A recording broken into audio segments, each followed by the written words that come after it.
जय श्री कृष्णा। सनातन में आपका स्वागत है। आज हम गीता के तीसरे अध्याय के श्लोक 18 और 19 पर चर्चा करेंगे। श्लोक 18 में श्री कृष्ण बताते हैं कि एक ज्ञानी व्यक्ति कर्म के फल से मुक्त रहता है और आत्मनिर्भर होता है।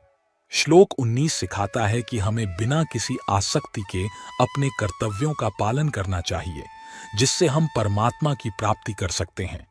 आइए इन श्लोकों की गहराई और उनके महत्वपूर्ण शिक्षाओं को समझें। नैव तस्य कृतेनार्थो न कृतेनेह कश्चन न चास्य सर्वभूतेषु कश्चिदर्थ व्यपाश्रय।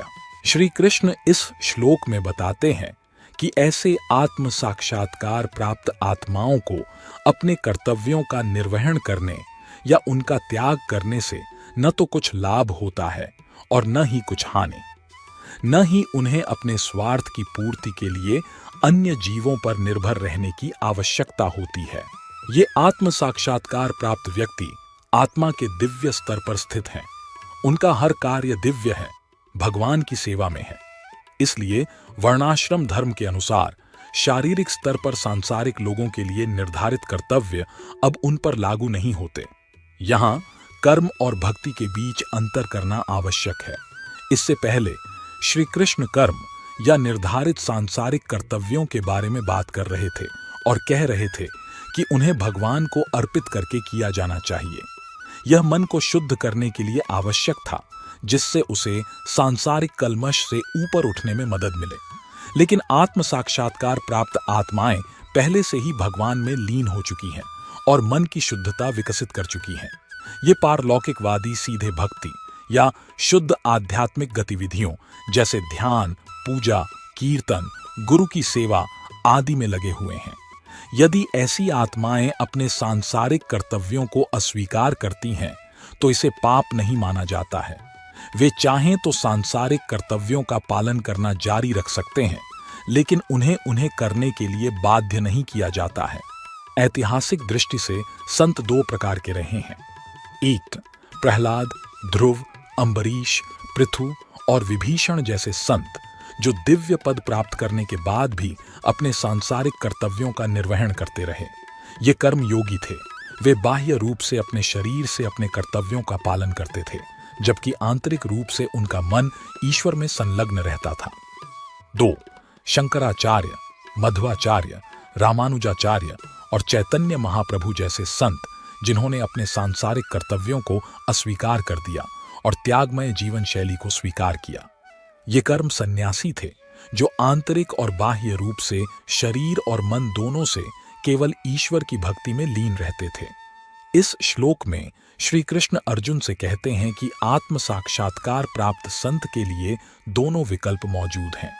अब वे अगले श्लोक में बताते हैं कि वे अर्जुन को इनमें से कौन सा विकल्प सुझाते हैं। तस्मादसक्त सततं कार्यं कर्म समाचार असक्तो ह्याचरण कर्म परमाप्नोति पुरुषा। अतः आसक्ति का त्याग कर अपने कार्य को कर्तव्य समझकर फल की आसक्ति के बिना निरंतर कर्म करने से ही किसी को परमात्मा की प्राप्ति होती है। श्री कृष्ण यहाँ अर्जुन को यह बता रहे हैं कि बिना किसी आसक्ति के यानी फल की चिंता या अपेक्षा के बिना सतत रूप से अपने कर्तव्यों का पालन करना चाहिए।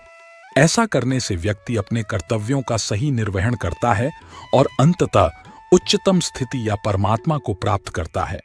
इस श्लोक में निष्काम कर्म का महत्व बताया गया है, जिसमें कर्म करते समय फल की इच्छा नहीं करनी चाहिए।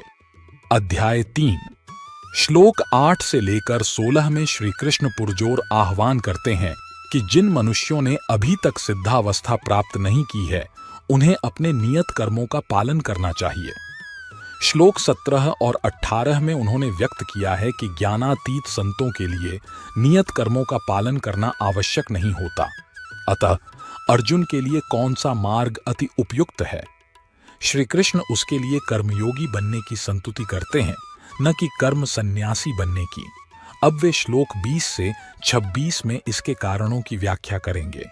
इस वीडियो में हमने भगवद गीता के तीसरे अध्याय के श्लोक 18 और 19 पर गहन चर्चा की है, जो हमें आत्मनिर्भरता के मार्ग पर चलने का संदेश देते हैं। ये श्लोक हमें सिखाते हैं कि कर्मयोग का महत्व क्या है और कैसे हम निष्काम कर्म के माध्यम से परमात्मा को प्राप्त कर सकते हैं। आपने देखा कि इन श्लोकों में छिपी सर्वोच्च ज्ञान की गहराई को समझने के लिए हमने क्या सीखा। हमें आशा है कि यह वीडियो आपके जीवन में नई दिशा प्रदान करेगा और आप भगवद गीता के अमूल्य उपदेशों से आगे बढ़ने में सहायक साबित होगा। इस अद्वितीय यात्रा में साथ देने और हमारी समझ को बढ़ाने के लिए धन्यवाद। अगली बार फिर मिलेंगे। जय श्री कृष्णा।